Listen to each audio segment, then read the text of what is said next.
Ibu sekalian, sehat walafiat dan alhamdulillah sehat jasmani juga sehat rohani. Kantongipun nggih sehat Bapak Ibu sekalian. Alhamdulillah. Tanggal 6 tadi gitu. Nggak tanggal 2. Gak ada bedanya 6 sama 2 nggih. Yang penting tubuhnya sehat. Ini nikmat yang luar biasa. Kewajiban kita hanya bersyukur kepada Allah. La in syakartum la azidannakum wa la in kafartum inna adabi lasadid. Sebelumnya ta'aruf dulu nggih. Orang bilang kalau tak kenal maka tak sayang wa ta'aruf. Kalau tak kenal maka ta'aruf. Nama saya Qadri Fathur Rahman. Kok namanya Qadri itu dulu asbabun nuzul. Asbabut tasmiyah, sebab diberi nama Qadri itu apa? Ada yang tahu enggak? Ibu sekalian, saya lahir di bulan apa? Bulan? Oktober. Oktober, November, Ramadan, betul Bu. Kenapa Bu? Lailatul Qadar. Dulu ketika ibu saya hamil itu berharap anaknya yang lahir nanti dapat Lailatul Qadar. Maka niatnya pengen diberi nama Lailatul Qadar. Tapi ternyata yang lahir laki-laki. Makanya Lailahnya dihilangkan jadi cuma Qadri saja. Karena kalau diberi nama Lailatul Qadri nanti dipanggil Mbak Laila. Maka Qadri saja. Fathur Rahman itu nama bapak saya. Qadri Fathur Rahman.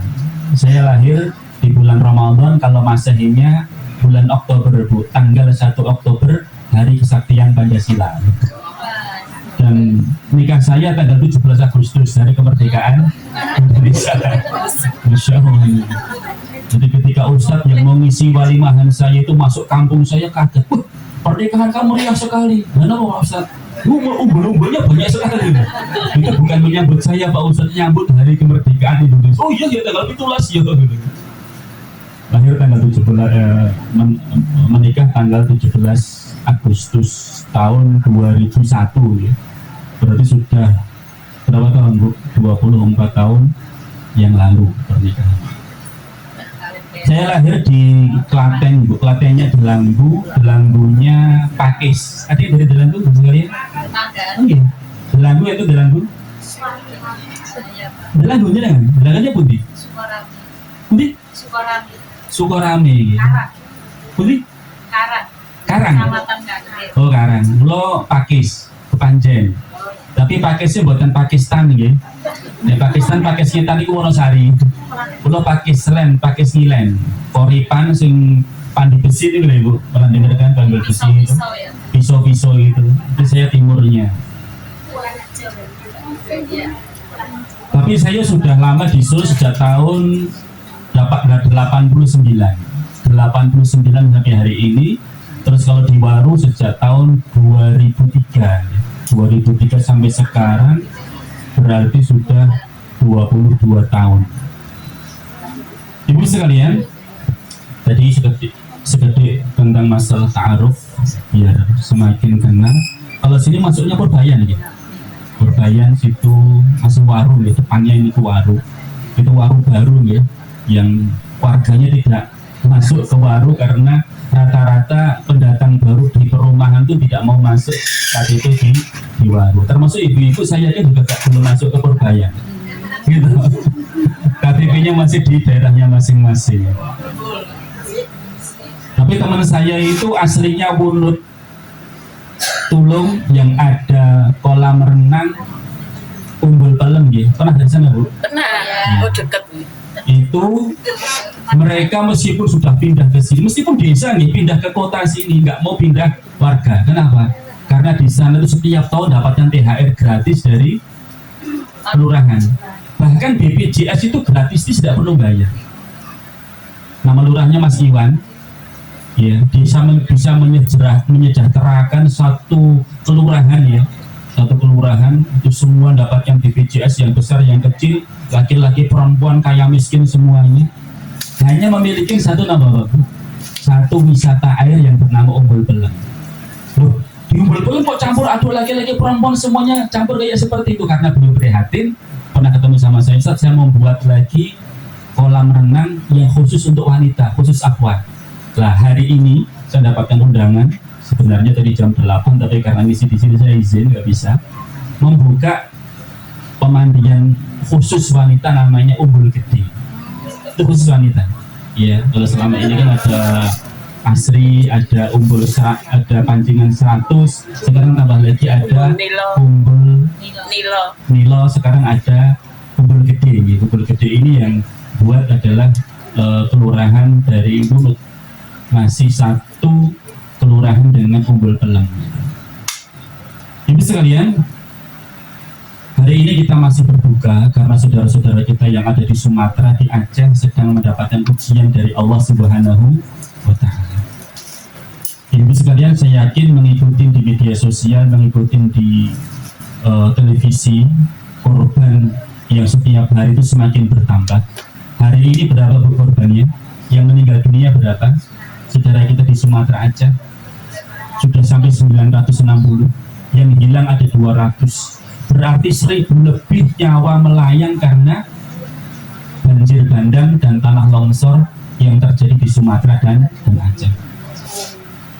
Yang mengungsi ribuan orang, ibu sekalian, yang kehilangan rumah beserta dengan isinya ribuan orang. Jangan bayangkan, mereka sudah mengumpulkan dari nol, ya akhirnya bisa membangun rumah, bisa mengisi dengan perkakas rumah, ada mobil, ada sepeda motor, akhirnya hilang semua dalam hitungan menit, dalam hitungan jam. Ya. Banjir bandang yang menimpa saudara-saudara kita di sana bukan hanya sekedar musibah, tetapi peringatan dari Allah Subhanahu wa Ta'ala. Inilah hasil dari keserakahan sebagian manusia yang mereka telah berbuat dosa, menebangin hutan dengan cara ngawur nih, dengan cara ilegal, akhirnya hutan-hutan gundul, kemudian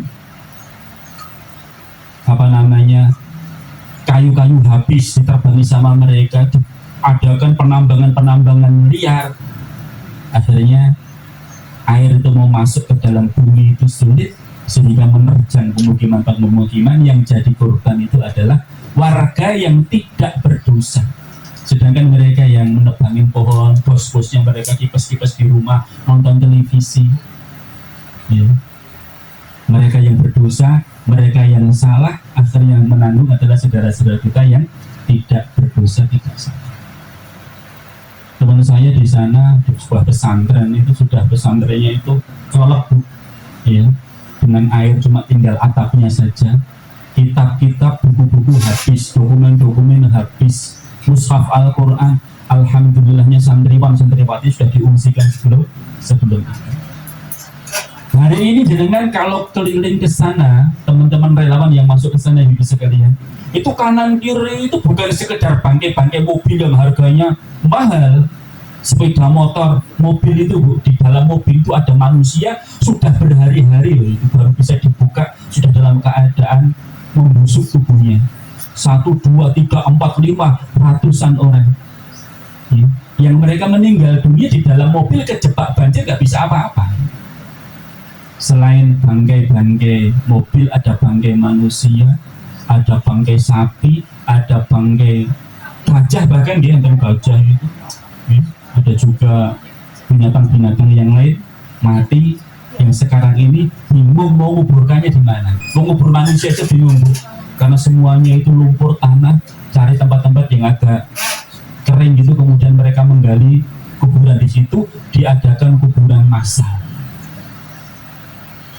Makanan kurang, minuman juga tidak ada, pakaian pun juga seperti itu.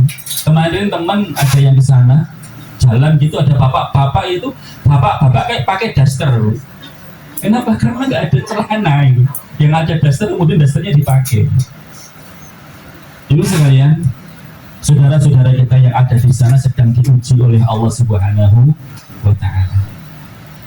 Jangan bilang itu karena dosa-dosa mereka. Alangkah sakitnya hati mereka ketika jenengan datang ke sana, loh, jenengan dapat musibah ini karena dosa jenengan. Kira-kira apa bu? Kalau yang jadi korban jenengan itu sudah dibilang seperti itu, sakit bukan bu? Sakit. Nggak pas, nggak pantas kalau jenengan datang ke sana mengatakan kalian dapatkan musibah dari Allah karena dosa-dosa. Karena mereka nggak berdosa kok. Yang salah itu sebagian di antara mereka yang ada di atas sana. Kita bilang, bapak-bapak sekalian, ini ujian ini adalah untuk menaikkan derajat jenengan. Innallaha idza ahabba qauman ibtalahu. Kalau Allah Subhanahu wa taala mencintai hambanya, maka Allah akan menguji dia. Semakin tinggi keimanannya, maka semakin besar ujiannya. Ibu pernah lihat ada pohon gitu. Pohon itu semakin tinggi semakin kencang anginnya. Tapi kalau di bawah cuma rumput itu nggak ada gangguan. Ya. Angin juga sampai ke bawah, semakin tinggi ada angin semakin kencang, setinggi lagi anginnya semakin kencang lagi. Maka orang-orang yang beriman, saudara-saudara kita yang diajak, itu semakin tinggi keimanan mereka, ujiannya semakin besar. Ibu sekalian, kalau kita bicara masalah ujian, hari ini saudara kita yang ada di Sumatera, di Aceh sedang diuji oleh Allah Subhanahu wa taala. Sejatinya kita semua ini hidup di muka bumi ini itu pernah menghadapi ujian dari Allah, dan ujiannya terus menerus gak habis-habisnya. Ya, Allah Subhanahu wa taala sudah berfirman, "Walladzi khalaqal mauta wal hayata liyabluwakum ayyukum ahsanu amala." Dialah Allah Subhanahu wa taala yang telah menghidupkan, yang telah memberikan kalian kehidupan dan kematian, yang telah menciptakan kehidupan dan kematian, liyabluwakum, untuk menguji kalian, siapakah di antara kalian yang paling baik amalnya. Hidup ada ujian, kematian ada ujian. Selama kita hidup, bahkan sebelum kita lahir sudah diuji oleh Allah Subhanahu wa taala, bahkan sampai kita meninggal dunia juga diuji oleh Allah Subhanahu wa taala. Coba ibu sekalian, mari kita merenung, mari kita melihat apakah betul memang kita ini diuji oleh Allah semenjak kita belum lahir, setelah lahir sampai nanti meninggal dunia. Sebelum lahir itu memang penting ya, kalau kita belajar dulu ilmu pengetahuan alam, satu jutaan sperma itu yang berhasil menjadi janin itu berapa, Bu? Berapa? Cuma satu saja kan? Jutaan sperma yang masuk menemui ovum gitu ya, itu kan mereka saling berebutan, mereka satu persatu mati, kemudian yang hidup cuma satu, kemudian menjadi janin. Dari sekian juta itu yang jadi cuma satu. Nah, setelah janin ini kemudian Allah Subhanahu wa taala mengutus malaikat khusus untuk merawat janin ini sampai akhirnya menjadi manusia yang sempurna, kemudian dilahirkan. Ketika mau lahir ini juga ujian. Apakah nanti dia bisa hidup, keluar dengan sempurna, keluar dalam keadaan sihat walafiat, atau keluar dalam kondisi sudah menjadi mayit, keguguran, mati, atau lahir akhirnya bayi ini meninggal dunia. Kalau bayinya hidup, kadang-kadang ibunya yang tidak selamat. Ini juga ujian bagi ibu-ibu ketika melahirkan. Ibu semuanya kan pernah merasakan kan, melahirkan itu sakit apa sakit, Bu? Sakit ya? Nggak usah kau ngerti, Bu. Saya meskipun tidak merasakan, Bu, tapi saya ikut merasakan karena melihat bagaimana perjuangan seorang ibu ketika melahirkan. Ibu tebak anak saya berapa, Bu? Langsung 7 gitu. Emang anak Ustadz, anak ibu apa gitu. Langsung 7. Kalau saya ditanya itu putranya pinten Pak Ustadz, kali laki-laki sama perempuan.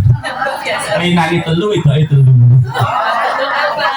Seneng berat, seperti itu. Kemarin istrinya kata kita tambah lagi dek, mumpun aja mas 6 kok. Mau tambah setengah mulai itu nih. Tapi teman saya ada yang punya anak 10, 12, ada yang 14. Kalau saya sudah 6 ini. 6 itu ketika istri saya melahirkan, alhamdulillah semua saya ikut mendampingi dan menyaksikan bagaimana beratnya istri saya melahirkan. 5 kali, yang 1 kali nggak saya saksikan. Kenapa? Karena anak saya yang pertama itu lahirnya bukan lewat pintu tapi lewat jendela. Maksudnya no, jalan tol, bukan jalan biasa, jalan tol gitu. Sesar, Bu, sesar. Saya khawatir anak saya yang kedua itu sesar lagi itu, karena ya selain sakit ya, selain ya nggak normal juga nanti biayanya juga nggak normal loh. Iya, biayanya normal. Anak yang pertama itu saya masih ingat betul dulu kan, masih ngajar di pesantren gajinya nggak seberapa gitu. Nyala ini ada kota khusus Bu, kota persiapan melahirkan ini tahun 2001 nih. 2001 itu uang masih aji banget itu. Ketika mau melahirkan istri saya tak Bu, kemudian saya bilang sama dia coba dibuka dapat berapa, sudah 9 bulan. Alhamdulillah pada waktu terkumpul 450.000, sudah bisa untuk biaya melahirkan, karena biaya melahirkan 300 sampai 35.000 di bidan ya. Ternyata Allah Subhanahu wa taala menakdirkan anak saya yang pertama itu lahir dalam keadaan sisa. Biayanya berapa Bu? 10 kali lipat, 4.500.000 pada waktu itu. Yang disiapkan 450, biayanya kelahiran 4.500.000. Ya alhamdulillah bisa terbayar.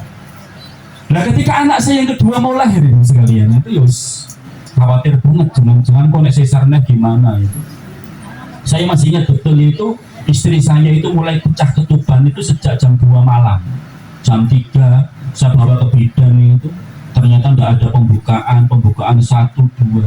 Dulu sebelum saya menikah, sebelum punya anak nggak mudeng kok Bu, pembukaan 1, buka 2, buka 3 itu sono opo gitu kan. Nah setelah punya anak itu baru mudeng. Perjuangannya luar biasa, istri saya itu muntah-muntah tidak punya tenaga gitu. Ya. Saya habis sholat subuh berdoa kepada Allah, ya Allah lancarkanlah kelahiran istri saya, ya Allah jangan sampai sesar lagi ya Allah. Mikirnya yo selain duit ya duit gitu.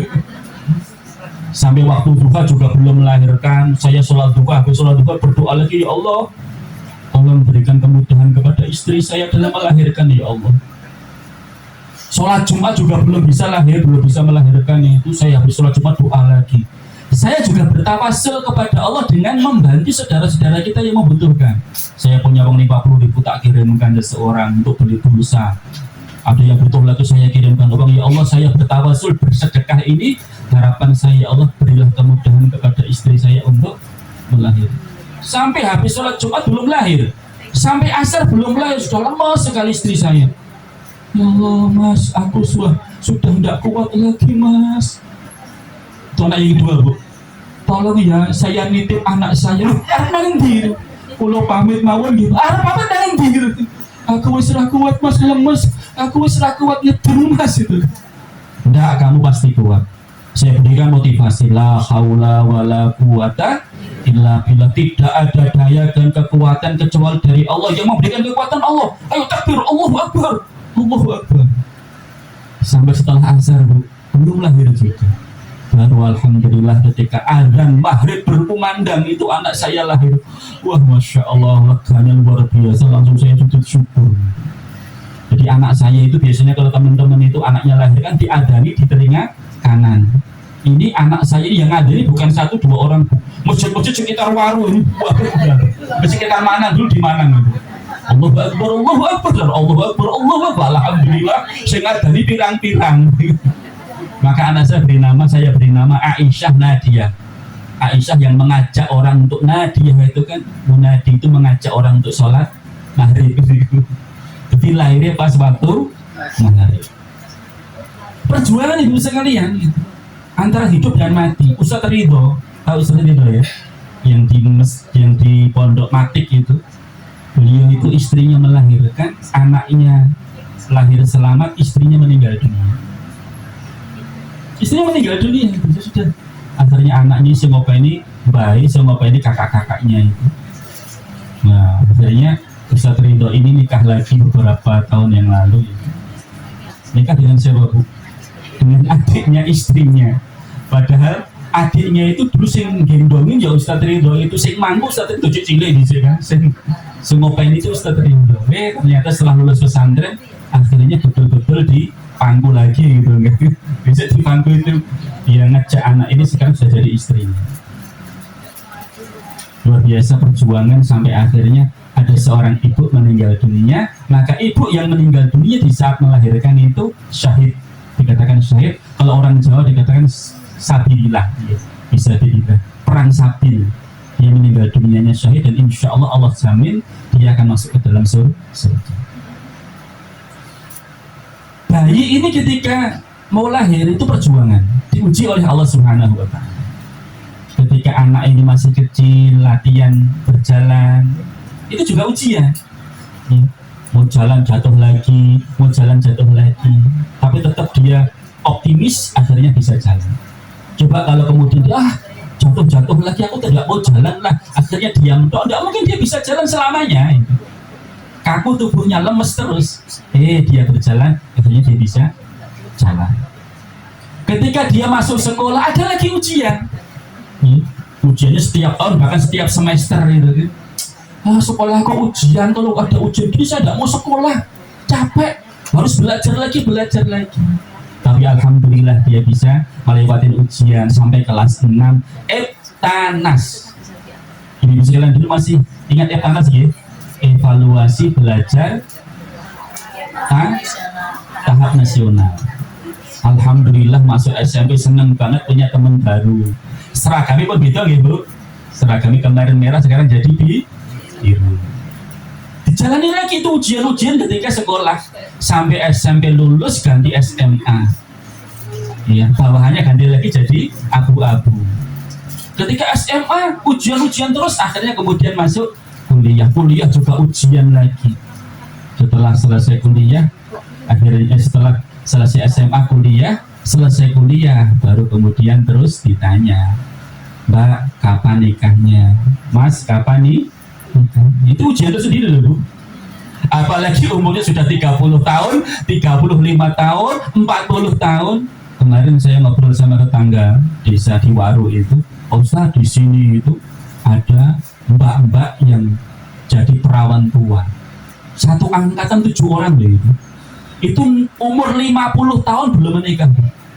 Umur 50 tahun belum menikah.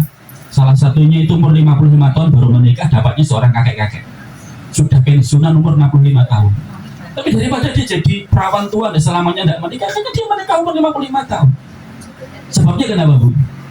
Nah itu Pak, dulu di desa ini kembang desa, wah ini luar biasa. Dorawa ini ngelamar ditolak, akhirnya jadi perawan tuh 7 orang itu yang masih tetap perawan itu selamanya sampai hari ini 1 atau 2, yang lain sudah menikah semua, tapi nikahnya dengan Joko tua juga. Ya, maka saya sering sampaikan kepada mbak-mbak itu, Mbak, jangan jual mahal. Kalau sudah datang seorang pemuda yang baik akhlaknya, baik agamanya, dan segera yaitu nikahkan saja.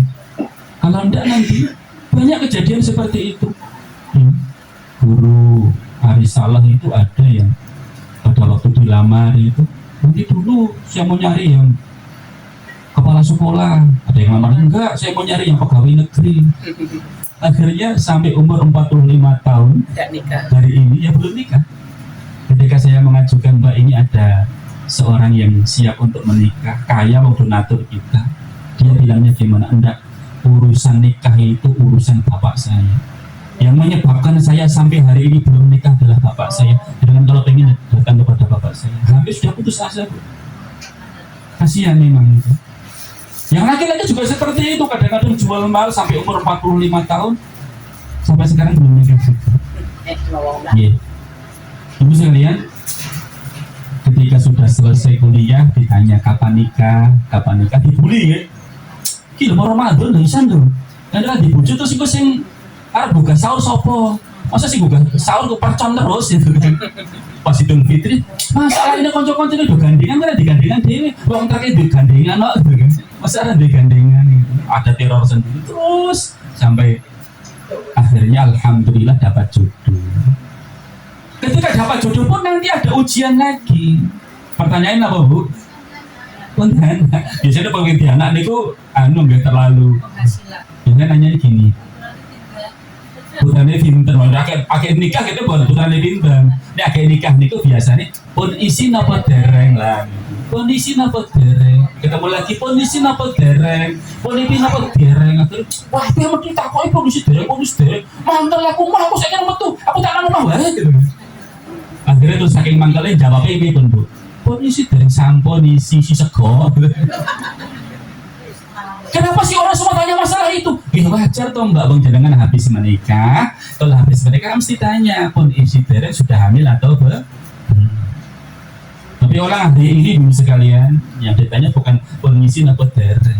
Wong ketika menikah saja sudah blending, sudah isi kok. Saya kemarin itu datangi walimahan bu resepsi pernikahan di desa saya, ngunduh mantu gitu. Ngunduh mantu yang perempuan itu dari daerah Delanggu, yang laki-laki dari sini. Pernikahannya sebulan yang lalu di daerah Delanggu, terus ngunduh mantunya baru beberapa minggu yang lalu di daerah Siwal itu. Saya dibisikin sama tetangganya manten perempuan, Pak, niku lepak niku pun hamil ini. Di Longkas niku lahiraken. Lo mungkin orang kita apa? Jangan diteni mau. Ternyata setelah ngunduh manten bu, 1 minggu setelah ngunduh manten, berarti kan 1 bulan pernikahan toh, 1 bulan lebih 1 minggu, itu melahirkan ya bu. Ini kan ajaib toh bu, ajaib betul itu. Iya berarti kan bayi ajaib baru umur pernikahan 1 bulan 1 minggu sudah melahirkan. Ini juga ujian bagi orang tua. Ya Allah, dengan anak seperti ini. Ketika sudah menikah, ujiannya ditanya sudah hamil atau belum. Ketika sudah punya anak, tadi tanyanya anaknya pinten. Padahal anak kayak siji. Ya kok siji kuwi. Tanya lagi ya putranya pinten. Kok memang setunggal toh nikah pirang-pirang tahun. Ya kalau suruh milih, ya saya pengen punya anak 2, 3. Kalau kita tidak bisa, sudah berjuang juga, ternyata anaknya cuma 1. Sudah bersyukur kepada Allah Subhanahu wa Ta'ala. Sudah punya anak, ujiannya dari sisi anak. Anaknya mukulin anaknya tetangganya sampai berdarah-darah. Wong tua ini ngelabrak akhirnya padu. Padahal jadi bocah cilik ini nek dolanan, kemudian sakit, mereka bertengkar itu biasa loh bu. Biasa. Besok itu ketemu lagi, besok berteman lagi, besok guyonan lagi, tapi orang tuanya biasanya seneng-senengan sudah kebacut gitu. Berhari-hari, berbulan-bulan, bahkan bertahun-tahun cuma tetangga dekat tapi tidak sapa-sapaan gara-gara nopo anaknya yang bertengkar, padahal anaknya wis akur melih itu pun akrab lagi gitu. Itu juga ujian ya. Ibu sekalian, hidup ini penuh dengan ujian. Dimanapun, kapanpun, selalu diuji oleh Allah Subhanahu wa Ta'ala. Maka Allah mengatakan, ayyukum ahsanu amala. Ketika menghadapi ujian tersebut, siapakah di antara kalian yang paling baik amalnya? Maksudnya paling baik amalnya itu bagaimana? Bagaimana sikap kalian di dalam menghadapi musibah tersebut? Ini teman-teman yang ada di Aceh itu, kalau tidak sabar, mana bantuan dari pemerintah ini? Sini belum kesentuh bantuan, itu helikopter putar-putar aja di atas kepala kita. Kenapa tidak menurunkan bantuan kepada kami? Teriak-teriak dulu. Akhirnya dia mengatakan, tolong sudah, kami sudah putus asa. Nggak usah kalian kirim makanan kepada kami, kirim saja kain kafan kepada kami. Satu persatu teman-teman kami, tetangga-tetangga kami meninggal dunia di depan mata kami. Pemerintah sini juga bingung ibu sekalian, mau mengutamakan yang mana, membantu yang mana. Bang akses terputus semuanya, mobil tidak bisa lewat, truk tidak bisa lewat, akhirnya lewat helikopter. Helikopter dilempar-lempar lewat atas, disalahkan lagi. Ini kalau kita mendarat di sini tidak memungkinkan, ini semuanya air. Kalau tidak air lumpur ya kita nanti akan tenggelam di situ. Akhirnya mohon maaf kita lemparkan dari atas. Itu pun kita juga bisa mendeteksi yang ada pengungsi di mana saja, sampai begitu banyaknya titik-titik itu, ribuan titik-titik yang belum tersentuh bantuan, satu persatu meninggal dunia bisa.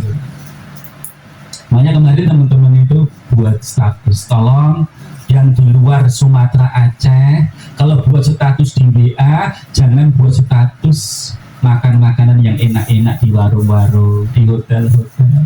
Kami di sini sedang kekurangan, kami di sini sedang melawan kematian. Satu persatu teman-teman kami meninggal dunia karena kelaparan. Ya. Memang harus butuh kesabaran. Ya, alhamdulillah ini sudah mulai banyak donasi datang ke sana gitu kan. Ya meskipun sampai hari ini belum ditetapkan sebagai bencana nasional. Kenapa Bu kira-kira? Orang bilang karena kalau nanti ditetapkan bencana nasional akan terbuka boroknya semuanya. Siapa yang main penebangan liar itu siapa saja. Yang tambang liar siapa saja. Ya. Nah, kalau itu hutan-hutan digunakan dulu ditebang pohon-pohon itu untuk apa tuh? Kayunya untuk apa? Ya dijual. Kemarin saya lihat di video itu ada meja ini terbuat dari kayu sangat tebal bagus. Harganya berapa Bu? 5 miliar. Di mana dapatnya? Dari hutan-hutan yang mereka gunduli tadi. Buat kusen-kusen pintu. Ya. Apa nggak boleh menebangin hutan? Boleh, tapi harus diatur. Kalau kami nebangnya di sana lagi, jangan dipusatkan di sini semuanya. Kalau sudah gundul seperti itu nggak bisa menyerap air, yang terjadi kayak seperti air dengan mudahnya itu lewat, nggak bisa teresap, akhirnya tanah pun juga tidak ada yang bisa mengendalikan, akhirnya longsor. Berapa banyak orang yang tertimbun dalam longsoran itu, berapa banyak yang tertimbun di bawah gelondongan kayu itu, ratusan orang meninggal dunia di situ. Ini gelondongan kayu ini jatuh dengan sendirinya, tumbang dengan sendirinya. Nggak ada penebangan liar, nggak ada penebangan gimana. Kalau jatuh dengan sendirinya, tumbang itu kan ada akarnya dan tidak ada tulisannya. Lah masa gelondongan ada tulisannya? Sudah jadi rahasia umum. Tapi ya bagaimana lagi kalau nanti satu terbongkar ya kecopot semuanya. Ngeri Bu, jadi penambangan liar di Indonesia itu ngeri sekali. Indonesia ini kaya apa badan Bu? Kaya raya. Ya.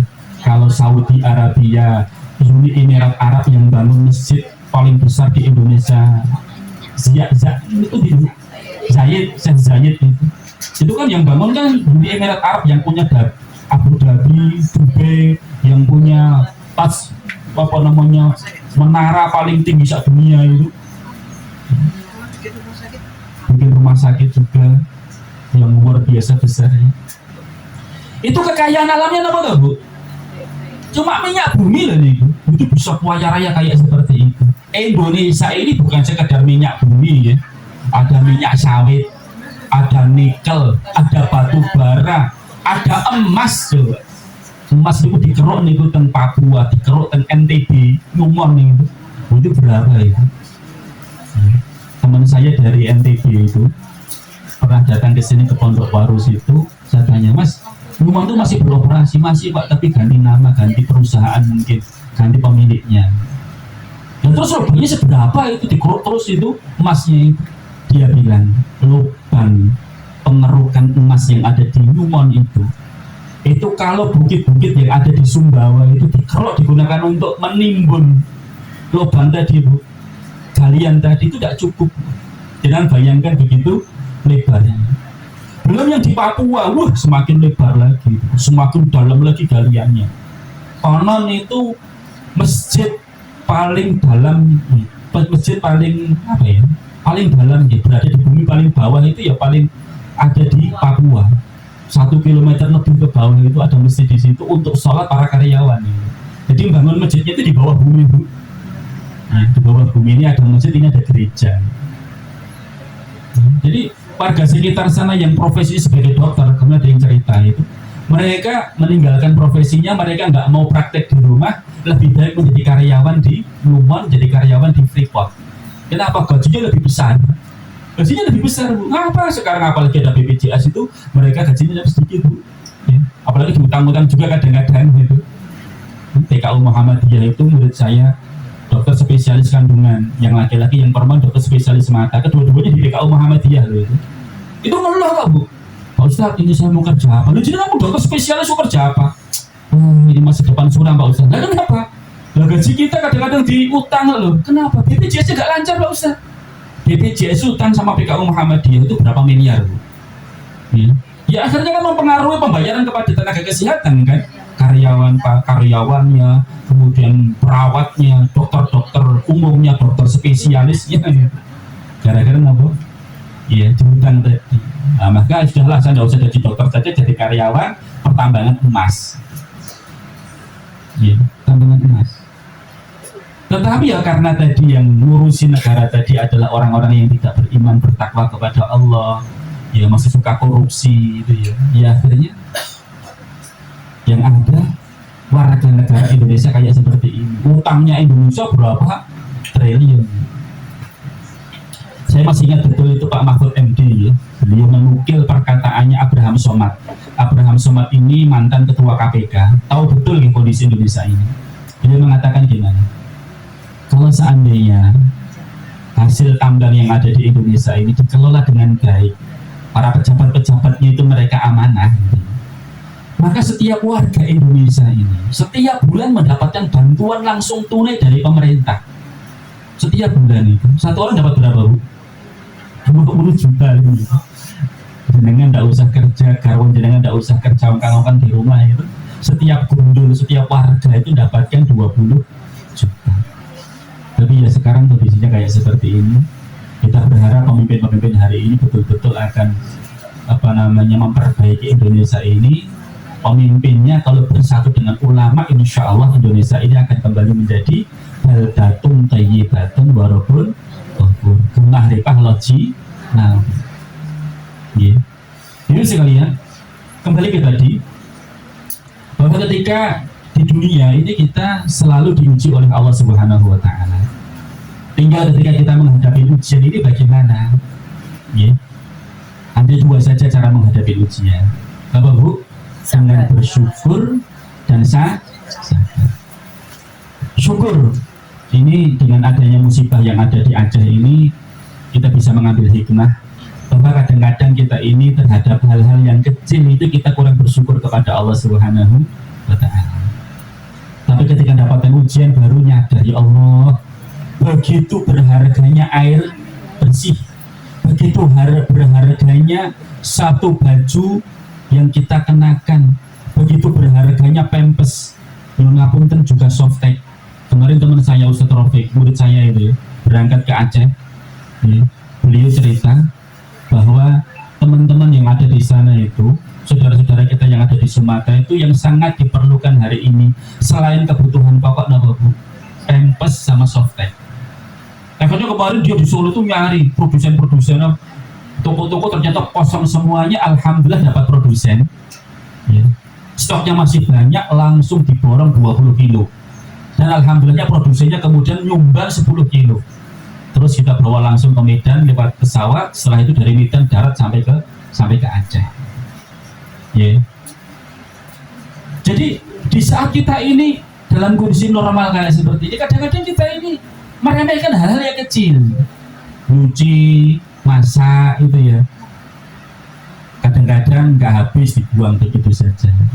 Betul ibu kira-kira ya, snack catering 91 ya, Masya Allah. Ini sangat berharga sekali di Aceh untuk mengganjal perut, berhari-hari gak makan, cuma makan daun-daunan itu kan, air kotor diminum itu. Alhamdulillah di sini ada mineral, ada Cleo, ada undi-undi, apa nih Bu? Disyukuri, bersyukur kepada Allah Subhanahu wa Ta'ala. Ibu sekalian, semua apa yang telah Allah berikan kepada kita hari ini itu kelak nanti akan ditanya oleh Allah Subhanahu wa Ta'ala. Dulu kami beri kamu makan, kami beri minum kepada kalian, kalian syukuri atau tidak? Atau justru kalian sia-siakan, dibuang begitu saja? Ibu sekalian, saya yakin pernah datangi resepsi pernikahan dan gedung ya.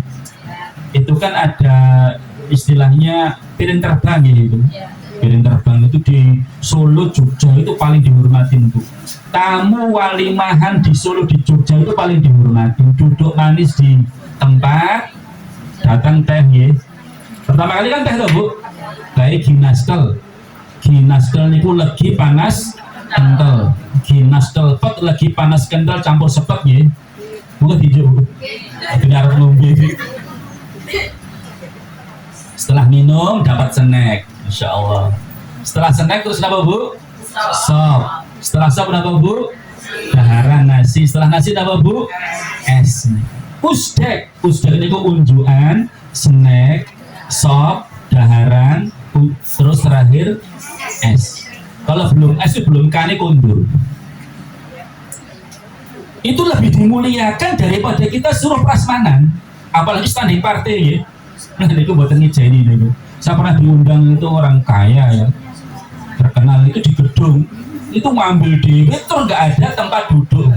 Ustadz itu suruh ngambil sendiri terus dodok di bawah gitu mangannya. Ya Allah, mesaknya banget nih. Kalau nggak gitu ya mereka berdiri gini. Nah, masa Ustadz makannya sambil berdiri kan jarang nyaman loh itu. Akhirnya bilang, Mas, nanti nek urip mantu jangan seperti ini. Ki orang uang ke uang niki mesak nih. Wong sepo-sepo Ustadz masuk suruh dodok koyo gitu. Orang dodok kemudian terus makannya sambil berdiri.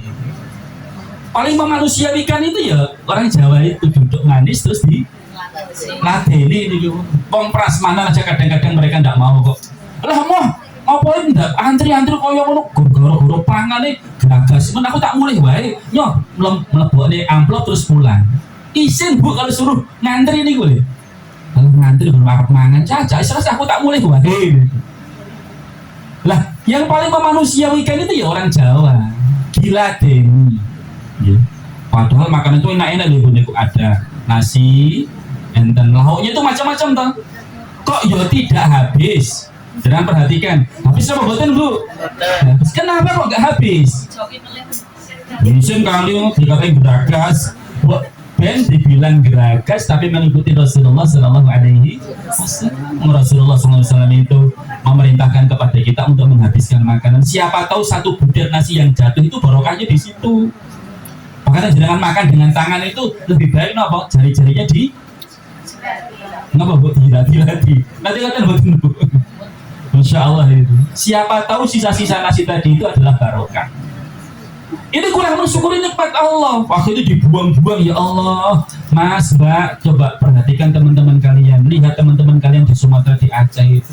Mereka butuh sekali dengan makanan-makanan seperti ini. Boleh jadi kita mendapatkan ujian dari Allah di rezeki kita tidak lancar, seret. Itu gara-gara kemaksiatan yang kecil-kecil ini. Kita nggak mensyukuri nikmat dari Allah Subhanahu Wa Taala. Ibu sekalian, saya kemarin lihat di video itu di YouTube. Kenapa kok saya doa kepada Allah tidak pernah dikabulkan doa saya? Ya Allah, saya minta rezeki yang lancar. Ya Allah, minta rezeki yang banyak. Ya Allah, nggak dikabulkan rezeki, tidak dikabulkan doa saya. Akhirnya saya mau muhasabah. Oh, mestinya kita itu tidak hanya minta kepada Allah. Kalau kita minta kepada Allah itu kita menunjukkan kita ini miskin, hanya minta-minta. Tapi bersyukurlah kepada Allah Subhanahu Wa Taala dahulu. Ya Allah, saya mensyukuri nikmat yang telah Engkau berikan kepadaku, sehat walafiat ya Allah, sudah punya rumah ya Allah. Ya Allah, saya ingin nambah rezeki lagi. Ya Allah, beri kemudahan kepada kami untuk punya mobil ya Allah. Beri kemudahan kepada kami untuk bisa ziarah di Masjidil Haram ya Allah. Tapi disebutkan dulu nikmat-nikmat Allah Subhanahu Wa Taala yang diberikan kepada kita.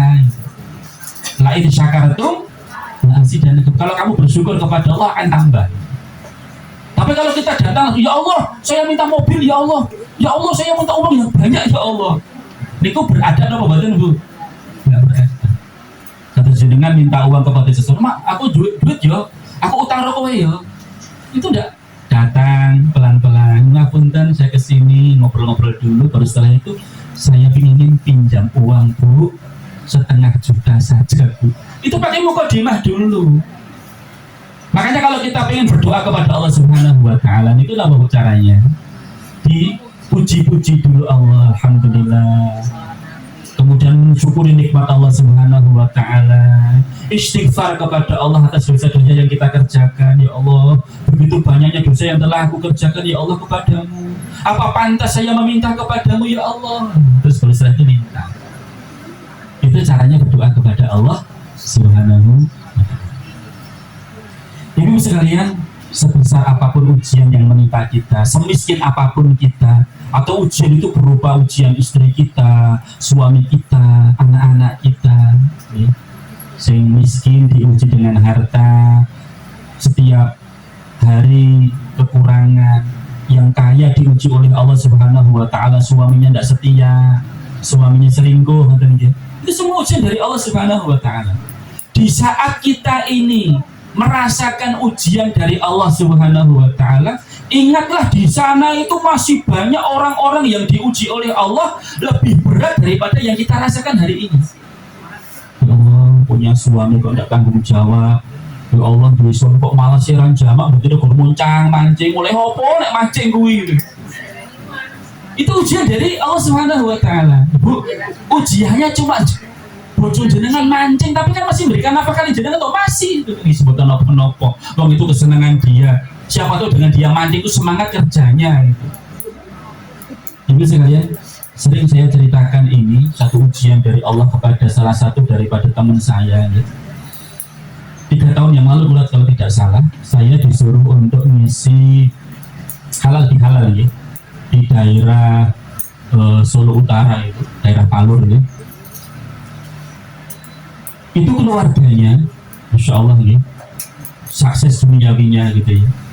Tapi ujian yang satu ini diberikan kepada keluarga tersebut. Anak yang lahir itu dalam keadaan tidak punya tangan, tidak punya kaki, alias cuma perut sama kepala tok. Jangan bayangkan ketika anak yang biasanya lahir itu keluarga besarnya mereka berbahagia menyambut kehadiran si anak ini, tapi ketika anak ini lahir itu semuanya menangis. Astagfirullahaladzim, ya Allah, ini memang sama dudu ini lahir dalam kondisi nggak punya kaki, nggak punya tangan. Akhirnya mereka musyawarah, ini gimana nanti anak ini kalau nanti besar dia akan ketergantungan kepada orang lain, mangan diri orang iso, ngombe diri orang iso, mandi nggak bisa, buang air besar ceboknya bagaimana. Kasihan anaknya juga, nanti yang lain juga kasihan juga, kita keluarga besarnya malu punya anak seperti ini. Terus baiknya bagaimana? Baca ada yang usul itu. Tapi ini bayi mumpung cilik, jaban bayi masih merah kayak sebenarnya kata-kata jodoh ngerti kabeh kan. Kalau ini saudara kita ini melahirkan, masa kita bunuh gak apa-apa, dan untuk kebaikan dia daripada nanti hidupnya dia juga berkoso, ketergantungan sama orang lain. Kita pun juga sebagai keluarga besar kan yusin tuh dulu kayak gini. Nah, terus mati ini piye? Golek no bantal, tidur ke ini, nggak bisa nafas, mati. Akhirnya mereka sepakat, ada yang datang ngambil ke kamar bantal, terus mau ditetapkan di wajahnya si bayi tadi. Tapi alhamdulillah ibunya itu masih punya hati nurani. Dia langsung berteriak, jangan bunuh anak saya, itu darah daging saya yang melahirkan saya. Ya Dora gelem ngakoni anakku. Ibu saya yang akan mengurus anak ini, yang akan membiayai anak ini. Saya harap mau apa ini saya. Ya, kalian Dora gelem apa ini? Akhirnya semuanya sadar, nangis semua, astagfirullahaladzim, kita salah. Sudah, bismillah, kita bersama-sama, kita apa ini bersama-sama. Akhirnya anak ini diberi nama Bu Kodrat Waluyo. Kodratmu kaya ngene le, tapi muga-muga sok ben uripmu waluyo muli. Akhirnya anak ini tumbuh berkembang sebagaimana biasa, jadi anak ya remaja, terus jadi seorang pemuda. Meskipun tidak punya tangan, tidak punya kaki, selama ini ya yang menyuapin ibunya, yang mandikan ibunya, yang makain baju juga ibunya. Nek pipis BO ya yang bersihkan ibunya sama bapak. Nah, suatu saat habis dimandiin terus dijemur di pinggir jalan ya, Bu. Itu ada cewek lewat itu, namanya laki-laki ya, meskipun cacat ya seperti itu. Bisa siapa yang wedok nih? Digoda, cici cewek itu. Cici cewek cantik gitu. Bodoh marah, mau apa nih? Cacat itu. Sampai ada seorang mbak-mbak itu cantik lewat itu, langsung, Mbak, Cici mau enggak mau nikah sama saya? Bodoh marah betul kan, mana cacat yang nikah karo aku gitu. Langsung si Kodrat didori, cuk gitu. Pra mungkin gue cuk gitu. Ya astagfirullahaladzim, jadi wong cacat dihina kayak seperti ini. Dia ingat pesan ibunya, banyak dihina sama seseorang karena fisik kamu, berdoalah kepada Allah, doa kamu itu mustajab. Akhirnya dia mau, Bu, ya Allah mungkin sing ngidoni kula dadi bojo kula ya Allah. Ternyata betul nih boleh wong Jawa ngomong, wong gede kuwi malah nyanyi. Betul jadi istrinya. Orang cacat tidak punya tangan, tidak punya kaki itu akhirnya menikah dengan seorang wanita, dan wanita itu cantik. Ya, akhirnya nikah mereka. Yang selama ini nuapin, yang selama ini mandiin itu ibunya, saudara-saudaranya sekarang sudah punya istri, ya istrinya tersebut.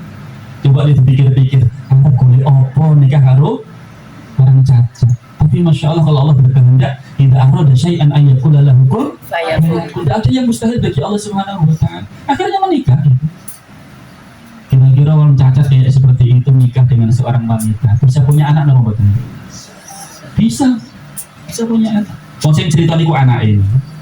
Diceritakan itu dalam perjalanan dari sini ke rumahnya untuk ngisi halal bihalal itu dia cerita seperti itu. Terus tadi bisa lihatlah anak-anaknya ini. Anaknya berapa bu? Anaknya itu 10. Betul. Saya tidak dusta 10 orang yang meninggal dunia, 1 tinggal 9. Dan saya menyaksikan dengan mata kepala saya sendiri pada waktu saya datang itu anak-anaknya kumpul itu sedang nyetelkan video seperti itu bu. Ya. Loh ini video mbahmu, Mbah Kodrat itu loh ketika ini bukan sama Mbah Putri nikah, terus anak-anaknya itu loh 1, 2, 3, 4, 10, yang 1 meninggal dunia. Nah, ini anak-anaknya laki-laki perempuan kumpul semua. Yang dari cuma 1 sedang umroh itu. Yang punya rumah itu nah malah nggak ada sedang umroh. Masalah duniawinya bu, masya Allah kaya-kaya semua. Dan dipikir-pikir dapat rezeki dari mana? Kerjone opo? Iso ngopeni anak 10 bahkan do kuliah kabeh, masalah duniawi sukses bu itu. Innallahu warrazzaqu bil quwwatil matin. Kita semakin yakin bahwa Allah itu Maha memberikan rezeki. Berapapun ujian yang diberikan Allah kepada kamu, jangan putus asa. Akhirnya kamu bunuh anak tersebut, coba kamu bunuh anak tersebut terus gimana coba? Habiskan keturunannya. Tapi dia diopeni, punya istri, punya anak, ya anaknya 10 mati 1 tinggal 9. Ya. Bisa lihat itu ibu-ibu anaknya tadi kan bapaknya sudah meninggal dunia gitu. Mereka kita ibu sugi-sugi yang laki-laki juga seperti itu. Pernah saya disuruh ngisi walimahan cucunya Mbah Kodrat itu di daerah Gawok itu, rumahnya besar tingkat dan bapak ibunya ternyata juga seorang pegawai kaya. Ini bapak ibunya tadi itu ya anaknya Pak Kodrat tadi, bapaknya itu anaknya Pak Kodrat Wali. Dan saya pernah cerita ini di Pasar Kliwon itu ada mbah-mbah, oh saya kenal Pak Ustadz, Mbah Kodrat itu kenal saya, dia pekerjaannya itu di pasar gede itu jadi tukang parkir. Tapi bosnya tukang parkir gitu, dia punya beberapa orang parkirin, nanti setornya sama dia. Dia tinggalnya di mana? Di atas becak, bu. Kesana kemari tuh dibecain gitu. Dia punya asisten becak gitu, tukang becak kesana kemari. Oh dia itu nggak punya sampai di sini ini nggak punya kaki, nggak punya tangan gitu. Sampai teman-temannya kadang-kadang guyonan itu uncal-uncal kayak bola voli gitu. Loh, dia sendiri juga tidak malu. Dia guyon, mau pecah loh, gede-gede. Jalannya pakai soal lempar ke sini. Nggak bisa digendong bu. Ketika mau nengok anaknya yang ada di Jakarta sama teman saya tadi itu ya digendongnya depan gini ini. Sepasang semua mata ketika masuk ke mana ke bis itu semua lihat semua gini. Biasa gitu. Saya gendong anaknya mau nengok ke anaknya yang lain di Jakarta dari Solo ke Jakarta itu digendong di bawah, bukan digendong di belakangnya nggak bisa. Ini sekalian. Setiap orang dapatkan ujian dari Allah Subhanahu wa taala. Tinggal kita bagaimana menghadapi ujian tersebut, bersikap kepada ujian tersebut. Kalau kita syukur, sabar, insya Allah Subhanahu wa taala akan memberikan pahalanya kepada kita. Alladzina idza asabahum musibah qalu inna lillahi wa inna ilaihi raji'un. Ulaika 'alaihim shalawatu min rabbihim wa rahmah wa ulaika humul muhtadun. Orang-orang yang diuji oleh Allah Subhanahu wa taala kemudian mengucapkan inna lillahi wa inna ilaihi raji'un, ini kita ini milik Allah yang akan kembali kepada Allah Subhanahu wa taala, maka akan didoakan oleh malaikat, kemudian akan mendapatkan rahmat dari Allah Subhanahu wa taala dan akan mendapatkan petunjuk dari Allah Subhanahu wa taala. Ya. Makanya tadi setiap kita hidup di dunia ini pasti akan menghadapi ujian. Tinggal bagaimana kita menghadapinya. Kalau kita bisa menghadapi dengan sabar, kita menghadapi dengan syukur kepada Allah Subhanahu wa taala, insya Allah nanti ketika kita di akhirat menghadapi ujian di akhirat. Ujian di akhirat itu apa? Ya, jangan hari ini bisa menghafal, tapi belum tentu nanti ketika di alam kubur itu bisa lolos, bisa sukses ketika menghadapi ujian tersebut. Fitnatul mamat. Fitnatul mamat itu ujian kematian. Ketika ditanya sama malaikat, man rabbuka, siapa Tuhanmu, man nabiyuka, man nabiyuka, siapa nabimu, wa ma kitabuka, apa kitab kamu. Saya yakin ibu sekalian semua bisa jawab ketika di dunia. Man rabbuka, siapa Tuhanmu ibu? Allah. Man nabiyuka, siapa nabimu ibu? Muhammad sallallahu alaihi wasallam. Apa kitabmu? Al-Quran. Tapi tidak semua orang nanti ketika di alam kubur bisa menjawab pertanyaan tersebut. Maka selalu istiqomah, ya, melaksanakan amal-amal soleh. Amal-amal soleh yang kita kerjakan di dunia, Bu, baca Al-Quran, taklim kayak seperti ini, qiyamul lail, tobat, istighfar, astagfirullah Rabbal baraya, istighfar yang kita lantunkan, subhanallah tasbih, alhamdulillah tahmid, wala ilaha illallah tahlil, Allahu akbar. Itu semua akan menjadi penolong kita. Pada waktu nanti kita akan ditanya oleh malaikat, itu yang akan menguatkan kita. Jawab dengan Allah, jawab dengan Muhammad, jawab dengan Alkitab. Siapa yang beri kekuatan? Amal-amal saleh yang kita kerjakan di saat hidup di dunia. Ibu sekalian, masih ada kesempatan. Kalau Allah memberikan umur panjang kepada kita, berarti ada kesempatan untuk beramal saleh. Ada kesempatan untuk tobat istighfar kepada Allah Subhanahu wa Ta'ala dari dosa-dosa yang kita kerjakan, yang sengaja atau tidak sengaja. Sebelum nanti ajal menjemput kita, baik dengan cara wafat atau na'udzubillah, kalau Allah menimpakan ujian musibah bencana kepada kita, kita sudah siap di saat nanti ketika meninggal dunia. Allah uji kita di alam kubur, kita bisa sukses, bisa lulus di dalam menghadapi ujian tersebut karena amal-amal salah yang kita kerjakan. Jadi kita tasbih sekalian, pikir kepada Allah, subhanallah walhamdulillah wala ilaha illallah wallahu akbar. Mau bersama-sama, Bu. Subhanallah walhamdulillah wala ilaha illallah wallahu akbar. Kita baca, kita renungi maknanya. Kalau bisa sambil menangis, insya Allah itu akan menjadi penghapus dosa-dosa kita, menaikkan derajat kita, dan insya Allah juga menjadi penolak bala, penolak bencana, sehingga Allah tidak menimpakan musibah bencana kepada negeri kita Indonesia ini, terutama di Sukoharjo ini, di Solo ini. Amin Allahumma amin. Demikian alhamdulillahirabbil alamin. Semoga sedikit ini bisa memberikan manfaat kepada saya pribadi dan juga kepada ibu-ibu sekalian. Demikian alhamdulillahirabbil alamin. Assalamualaikum warahmatullahi wabarakatuh. Waalaikumsalam warahmatullahi wabarakatuh. Alhamdulillah, demikian tadi tausiah dari Ustadz Dr. Fathur Rahman LC. Insya Allah kita dapat ilmu hari ini untuk menyikapi ujian itu dengan syukur dan sabar. Monggo ibu-ibu, kalau ada pertanyaan hari ini kita batasi 5 pertanyaan ya. Saya ada titipan pertanyaan Ustadz ini. Yang pertama, di luar tema nih Ustadz. Satu, hukumnya investasi saham, kripto, obligasi, dan sejenisnya bagaimana? Kemudian pertanyaan yang kedua, bagaimana hukumnya apabila ada pasangan sebelumnya menganut agama yang berbeda, kemudian menikah secara Islam, tetapi dalam perjalanannya imamnya menganut agama yang berbeda kembali ke agama yang dianut sebelumnya. Apakah istri harus mengajukan cerai atau bagaimana? Terima kasih Ustaz. Ya.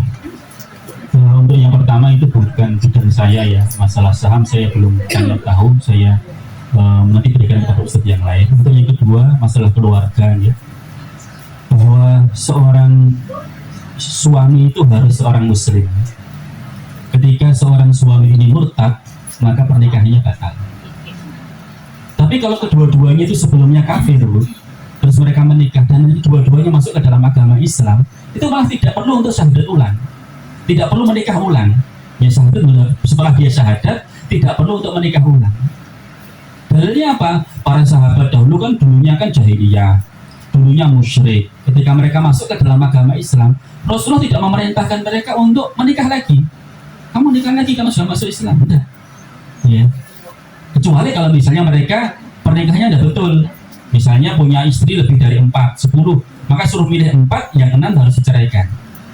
Ya. Tetapi kalau dalam perjalanannya sudah muslim, kan ketika mau nikah kan syahadat ya Bu itu. Yang laki-laki kan dulunya kan kafir. Setelah itu kemudian terus masuk ke dalam agama Islam karena mau menikah. Apakah betul-betul dia itu masuk Islam itu cuma pura-pura saja? Yang penting dia mengucapkan syahadat, ya kita terima Bu syahadatnya. Berarti dia sudah muslim. Karena pada zaman Rasulullah itu ada salah seorang yang mengucapkan syahadat sama sahabat kami dibunuh. Rasulullah marah. Ya Rasulullah, paling dia pengen selamat aja. Ya Rasulullah, pura-pura syahadat ya Rasulullah. Rasulullah bertanya, apakah kamu sudah membuka hatinya, membuka dadanya, melihat hatinya? Kok kamu bisa mengatakan dia cuma pura-pura saja? Kewajiban kita cuma melihat secara dohirnya. Dohirnya dia mengucapkan syahadat, kita terima. Maka boleh menikah, ya, menikah dengan wanita muslimah tadi. Nah kok ternyata di tengah jalan dia kafir lagi, maka semenjak suami tadi itu murtad, ya maka harus dipisah. Nggak halal sebagai seorang wanita muslimah itu punya imam, punya suami masih kafir. Tapi kalau yang perempuannya tadi itu yang Yahudi Nasrani, para ulama masih mengatakan boleh kalau dikatakan sebagai ahlul kitab. Kalau mereka masih dikategorikan sebagai ahlul kitab, itu yang penting laki-lakinya itu muslim, maka yang perempuannya tadi non muslim masih ada ya berpendapat boleh. Karena nanti diharapkan nanti yang perempuan tadi itu nanti ikut sama suaminya, ikut kepada imamnya, ikut kepada yang laki-laki tersebut. Tapi kalau yang laki-laki itu non muslim sudah jelas dari perbuatan hukumnya non muslim apa kafir Bu? Kitanya apa non muslim kali kafir? Kalau saya itu sering bilang sama Pak RT di perumahan, Pak, dengan kira-kira berani nggak di rapat RT yang di situ ada muslim sama kafir, saudara-saudara yang muslim sama yang kafir itu, kira-kira berani nggak? Jadi kan non muslim gitu. Ya padahal sama, non muslim itu juga kafir kan. Innalladzina kafaru min ahlil kitab wal musyrikin. Ada nggih? Ada lagi bukan ya? Ini adalah bisa. Bagaimana cara biar bisa selalu sabar menghadapi ujian? Nah, ini yang paling berat ya. Bagaimana bisa sabar dalam menghadapi ujian? Ya mengingat-ingat janji dari Allah dan Rasulnya bagi orang-orang yang bersabar tadi. Sabar itu berat sekali. Sabar kan ada tiga nih. Sabar melaksanakan ketaatan. Sholat subuh itu kudu sabar dan itu jam 4 kurang seperempat pun adzan itu berangkat ke masjid itu kesabaran. Sabar meninggalkan kemaksiatan. Depannya itu ada ciu nih, atau ciu Bu. Ciu itu minuman khamr, minuman keras. Ya. Di Solo itu ada pangunci Bu. Saya sholat, saya jalan naik motor itu di depan saya ada truk gitu kan. Ada tulisan besar sekali nih, pangunci. Bawahnya ternyata singkatan ini, kepanjangannya. Pangunci niku paguyuban nunjuk ciu. Ciu ya nunjuk. Paguyuban nunjuk ciu. Jadi pertanyaannya apa lagi? Bagaimana cara Sabar tadi, sabar. Sabar meninggalkan kemaksiatan. Jelas minuman di depan dia tapi dia nggak mau makan, tidak mau minum. Ada daging babi, ya, dia tidak mau makan karena haram. Dan sabar dalam menghadapi musibah. Musibah kan macam-macam tadi, termasuk ujian di dalam keluarga. Ya. Ujian menghadapi suami, ujian menghadapi istri yang cerewet. Gitu. Tapi rata-rata istri yang cerewet tuh, ya, Bu. Karena kalau tidak cerewet malah anaknya itu tidak cerdas. Gitu. Soalnya anaknya baru meneng, nggak rasa ngomong. Gitu. Soalnya ibu menengan ya, tapi ini dan bapak-bapak itu kadang-kadang kalau biasanya istri ini cerewet kok terus istri diem itu malah kaget itu. Kenapa tadi orang cerewet aku malah kangen loh cerewet dulu gitu. Ternyata lorong gitu. Sakit gitu. Jadi ingat tentang janji-janji dari Allah Subhanahu wa taala dan Rasulnya bahwa tidak ada pahala yang lebih besar dari pahala dia bersabar. Innama yuwaffas sabiruna ajrahum bighairi hisab. Sesungguhnya Allah Subhanahu wa taala akan memberikan pahala bagi orang yang sabar itu tanpa hisab, tanpa hitungan. Begitu besarnya pahala yang diberikan oleh Allah Subhanahu wa taala kepada orang yang sabar. Kemudian mengingat tadi itu, agar kita bisa sabar itu mengingat orang-orang yang diuji oleh Allah lebih berat daripada ujian yang menimpa dia. Ibu sekalian kenal sama Ustaz Umar Mita yang dulu dikaji kajian di Al-Azhar ya, dengan Al-Azhar itu. Beliau itu kan murid saya dulu. Dulu pernah cerita bapaknya itu diuji oleh Allah Subhanahu wa taala. Anak yang pertama, anak yang kedua itu kena kanker otak. Kena lumpuh otak ya. Apa namanya? Cerebral palsy. Dan dia khawatir anak yang ketiga juga seperti itu karena anak yang pertama kedua itu lahir tidak menangis Bu. Akhirnya kayak seperti itu. Sudah umurnya 40 tahun kayak semua baru umur 10 tahun 15 tahun gitu. Ternyata anak yang ketiga lahir dalam kondisi nangisnya kenceng banget, yaitulah Umar Nida tadi. Ya. Dia selalu menasihatkan kepada kita, kalau jangan diuji oleh Allah dengan ujian yang mungkin antum anggap berat, ini ujian-ujian yang menimpa bapak saya, yang menimpa saudara-saudara saya begitu berat sekali. Makanya ingat, kalau kita sedang diuji oleh Allah, kita harus sabar, karena masih banyak orang-orang yang di luar sana diuji oleh Allah Subhanahu wa Ta'ala dengan ujian yang lebih berat daripada kita. Itu salah satu, masih banyak lagi cara-cara yang lain agar kita bisa lebih bersabar di dalam menghadapi ujian dari Allah Subhanahu wa Ta'ala. Ada lagi? Gimana? Ada lagi nih Ustaz. Ini tentang sholat Jumat ini. Ini perempuan apa laki-laki? Sholat Jumat bagi yang tidak ke masjid, apakah sholatnya di rumah 4 rakaat seperti zuhur, apa 2 rakaat seperti sholat Jumat? Ini lagi perempuan sini ya. Jadi sholat Jumat itu dirukhsahkan atau tidak wajib bagi ibu-ibu, ya, bagi wanita, bagi musafir, bagi anak kecil, bagi yang sakit, 4 ini. Berarti kalau dia tidak wajib untuk sholat Jumat di masjid, ya, sakit, dalam perjalanan, ibu-ibu atau mbak-mbak atau anak kecil, berarti dia sholatnya di rumah itu sholat zuhur 4 rakaat. Kenapa? Karena kalau dia cuma 2 rakaat, saya kan pengganti sholat Jumat. Sholat Jumat itu ada syarat khusus, ada syarat rukunnya. Salah satunya khutbah. Para ulama mengatakan bahwa khutbah itu sebagai pengganti dari 2 rakaat. Sehingga kalau sudah khutbah kemudian sholat terpilih jadi 4 rakaat. Kalau di rumah ada khutbah kan nggak ada kan? Nggak ada khutbah. Makanya kalau ibu mau sholat Jumat ya monggo, jadi sholat 2 rakaat. Tapi kalau di rumah nggak ada sholat Jumat di rumah. Berarti kembali ke semula, yaitu sholatnya sholat zuhur 4 rakaat. Meskipun ada yang memahami, saya tahu ada beberapa kelompok pengajian di Solo itu yang mereka kalau di rumah itu sholatnya ya 2 rakaat kayak di masjid. Tapi kalau saya pribadi, setelah kajian sekian banyak kita dan para ulama juga mau jumhur ulama, kebanyakan ulama mereka berpendapat bagi yang sholat di rumah ya sholatnya sholat zuhur 4 rakaat. Gitu nggih. Untuk yang di sini ada yang bertanya? Ada. Ibu-ibu berjilbab kuning. Sebentar pakai mic biar yang lain bisa dengar.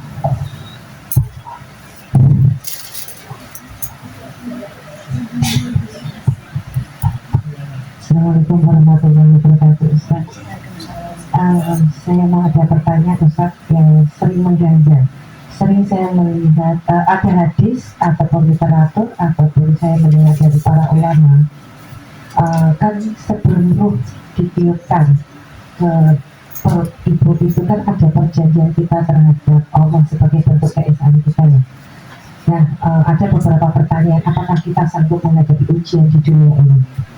Ya, jadi pertanyaan, apakah benar bahwa ketika anak yang meninggal di dalam kandungan atau setelah melahirkan kemudian meninggal itu adalah bentuk ketidaksanggupan roh itu menghadapi ujian di dunia? Karena saya pernah membaca itu bahwa anak tersebut tidak sanggup, jadi akhirnya yaitu meninggal itu tadi. Apakah itu benar? Kemudian yang kedua, ini kan banyak kejadian meninggal musibah di Aceh, di Sumatera Barat, dan di Padang yang kebetulan di tempat saya, Ustaz. Yang menjadi pertanyaannya adalah apakah mereka yang mati di mobil atau di luar itu termasuk mati syahid? Terima kasih. Assalamualaikum warahmatullahi wabarakatuh. Waalaikumsalam. La yukallifullahu nafsan illa wus'aha. Allah Subhanahu wa Ta'ala itu tidak akan memberikan ujian kepada manusia kecuali dia itu mampu untuk mengerjakan. Tapi apakah orang yang anak bayi yang mati itu, yang dalam kandungan itu, berarti memang dia tidak mampu untuk menghadapi ujian? Ya, saya sendiri belum dapatkan dalilnya, Bu, dari Al-Quran, hadis atau literatur para ulama gitu. Tapi kalau setahu saya yang tadi Ibu sampaikan, sebelum janin itu ditiupkan roh sehingga dia hidup itu kan ditentukan nasib dia, ditentukan takdir dia, dekat di ajalihi wa amalihi wa saqin am sa'id, ditetapkan ajalnya, ditetapkan rezekinya, ditetapkan apakah dia bahagia atau celaka. Jadi berarti Kalau memang si bayi tadi itu dalam perut ibu ditiupkan roh kemudian dia mati, berarti memang ajalnya sampai di situ. Ketetapan Allah Subhanahu wa taala, takdir Allah Subhanahu wa taala itu memang menghendaki dia itu mati di situ, ajalnya sampai di situ sudah ditetapkan oleh Allah di saat ditiupkan roh tadi. Nah, apakah itu menunjukkan bahwa dia itu memang tidak mampu di dalam menghadapi ujian? Wallahu a'lam bishawab, yang tahu kan hanya Allah kan. Boleh jadi mungkin hikmahnya seperti itu. Boleh jadi kalau dia nanti lahir, kemudian dia diuji oleh Allah, ternyata dia nggak mampu untuk menghadapi ujian tersebut, maka lebih baiknya dia diwafatkan, dimatikan di saat dalam perut ibu atau di saat lahir gitu. Tapi kita nggak ngerti kan, karena ya sama-sama nggak ngerti, itu adalah hak prerogatif Allah Subhanahu wa taala, rahasia dari Allah Subhanahu wa taala. Yang jelas tadi itu memang ajalnya sudah tiba dan rezeki dia sudah habis. Ya, karena seseorang itu tidak akan mati kecuali jatah rezekinya sudah habis. Kalau sudah jatah rezekinya sudah habis, dia akan meninggal dunia. Tapi kalau masih ada, bagaimanapun caranya orang berusaha untuk membunuh, kecelakaan hebat, tsunami, banjir bandang, kalau jatah rezekinya dia masih ada di muka bumi ini, dia masih bisa bertahan hidup. Karena ada ibu-ibu naik ke atas rumah bertahan 24 jam bawa anaknya masih selamat. Ibu naik ke atas pohon gendong anaknya, dia masih selamat. Yang lain sudah hanyut. Berarti jatah rezeki dia masih ada, ajal dia belum tiba. Ya. Kemudian yang kedua, apa tadi Bu? Yang di dalam Yang meninggal dunia di situ. Ibu sekalian, ada syahid itu tiga ya, syahid dunia, syahid akhirat, syahid dunia akhirat. Syahid dunia akhirat itu di dunia dia dihukumi syahid, di akhirat dia mendapatkan surga tanpa pertanyaan di alam kubur, dia langsung masuk surga tanpa hisab. Siapa yang meninggal dunia di medan perang, perang Badar, perang Uhud, ya, perang Khandaq pada zaman Rasulullah, bahkan mungkin hari ini di Gaza Palestina itu menegakkan agama Allah Subhanahu wa taala, dia meninggal dunia, darah yang keluar itu akan menghapuskan dosa-dosa dia sehingga dia masuk surga. Itu namanya syahid dunia dan akhirat. Terus syahid dunia saja tidak akhirat, siapa? Mereka yang berangkat jihad, pokoknya perang, tapi niatnya bukan lillahi ta'ala. Dia dikatakan pahlawan, dikatakan pemberani. Di dunia orang menganggap biasa, tapi di akhirat nggak dapat apa-apa. Dan yang ketiga ini, yang dia syahidnya itu di akhirat, pahalanya dapatkan pahala syahid di akhirat.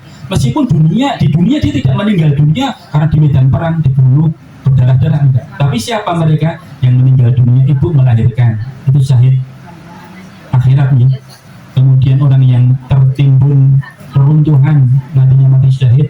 Orang yang tenggelam jika matinya mati syahid. Orang yang kebakaran, matinya juga mati syahid. Insya Allah mereka yang kebanjiran, kemudian apalagi terkena lumpur, kemudian juga kebanjiran, tenggelam kan itu, insya Allah mereka syahid. Apalagi mereka muslim. Ini berlaku untuk muslim ya. Kalau orang kafir ya enggak. Insya Allah kesabaran dia, jangan bayangkan di dalam mobil bertahan, ya, karena macet, terjebak macet di situ, nggak bisa maju, nggak bisa mundur, akhirnya kena banjir, kena lumpur, satu persatu akhirnya meninggal dunia di situ. Insya Allah mereka dikategorikan syahid. Syahidnya syahid akhirat. Di dunianya matinya seperti biasa, tapi di akhirat dapatkan pahalanya pahala syahid masuk surga. Insya Allah. Ya, nih. Cukup. Satu lagi, mungkin ada yang mau bertanya? Di situ ada yang ada ya? Sudah di dalam. Insya Allah sudah ditutup doa. Mari kita tutup doa agar Allah Subhanahu wa taala memberikan kemudahan kita di dalam melaksanakan amal-amal soleh di sisa umur kita, diampuni juga dosa-dosa kita, dan dijauhkan dari musibah bencana, terkhusus kepada lingkungan daerah kita masing-masing. Bismillahirrahmanirrahim. Alhamdulillahirabbil alamin. Hamdan yuwafi ni'amahu wa yukafi mazidah. Ya Rabbana lakal hamdu kama yanbaghi li jalali wajhikal karim wa 'azimi sultanik. Allahumma salli wa sallim ala nabiyyina wa habibina wa maulana Muhammad wa ala alihi wa sahbihi ajma'in. Allahumma ighfir lil mu'minina wal mu'minat wal muslimina wal muslimat al ahya' minhum wal amwat innaka antas sami'un qaribun mujibud da'wat ya qadiyal hajat. Rabbana dzalamna anfusana wa illam taghfir lana wa tarhamna lanakunanna minal khasirin. Allahumma inna nas'aluka as-salamata fid din wa 'afiyatan fil jasadi wa ziyadatan fil 'ilmi wa barakatan fil rizqi wa tawbatan qabla al-maut ورحمة عند الموت ومغفرة بعد الموت. اللهم هون علينا في سكرات الموت والنجاة من النار والعفو عند الحساب. اللهم ادفع عنا الوباء والوباء والفحشاء والمنكر والفتن في بلدنا هذا خاصة وفي بلدان المسلمين عامة. ربنا تقبل منا إنك أنت السميع العليم وتب علينا إنك أنت التواب الرحيم. ربنا آتنا في الدنيا حسنة وفي الآخرة حسنة وقنا عذاب النار. سبحان ربك رب العزة عما يصفون والسلام على المرسلين والحمد لله رب العالمين. Assalamualaikum warahmatullahi wabarakatuh. Waalaikumsalam warahmatullahi wabarakatuh.